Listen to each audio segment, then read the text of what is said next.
Now it's time for us to look at the structures we can use to describe points or positions.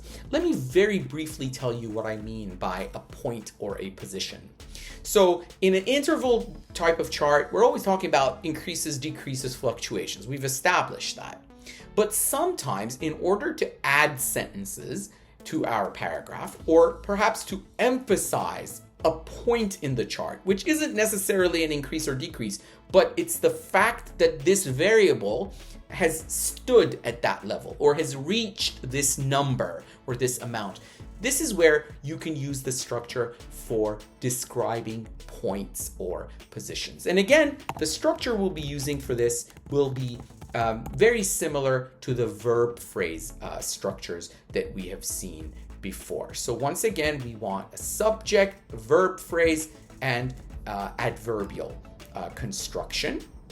And what we're going to do is we're going to see what are the different verb phrases that you could possibly use to describe these peaks and these specific points in your chart.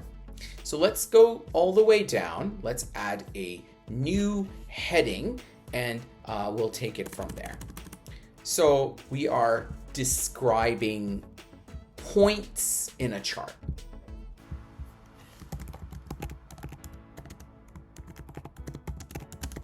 So points in the data. Let's call it points in the data.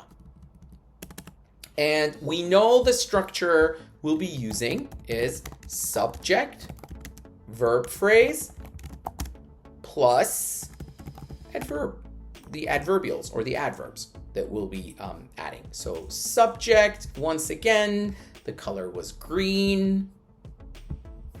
The verb phrase, we decided to go with this shade of red. And then all adverbs were described with the color blue. Okay, now it's time for us to look at some of these verb phrases that we could use. And we actually have 3 verb phrases that we could use to this end. These structures are stood at. So we could say the number of students stood at 20%, and then you mention what time, like in January or at the beginning of the period, right?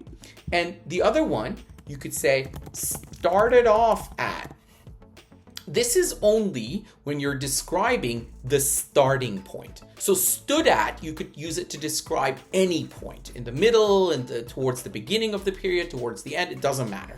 But when you're using started off at, you want to bring this, you want to use this structure only when you are pointing to the initiation point, right? So started off at. And then finally, you could say it finally reached. And this structure doesn't really need a preposition.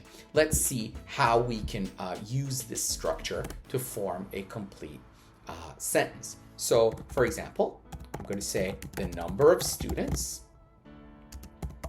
stood at, and then I'm going to mention the amount, right? So let's say 2%. And then I'm going to mention the beginning of the period, so or in the middle. So I'm just going to say in January. Let's color code the number of students. This is going to be my subject. Stood at, that's my verb phrase indicating the point. And then 2% in January will be my adverb. Can I play around? Can I say in January the number of students stood at 2%? 100%. So once again, as with previous verb phrase constructions and other structures, we can take the adverb of time, sometimes place it at the beginning, and sometimes place it at the end of my sentence. Let's do another example. This time, the number of students, okay, started off, so this is the beginning. I don't know what it was before. I'm talking about the very first number that I see describing this trend. So we could say started off at 10% in, and let's say the time period starts in September of one year and ends in the September of the next year. So here we have in September, which is the starting point. Again, if I want to color code, the number of students will be my subject started off at. This is going to be my verb phrase, and then 10% in September is my adverbial.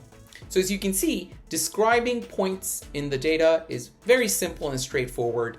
All you need to do is learn these verb phrases and manage to follow the verb phrase construction for writing your sentence.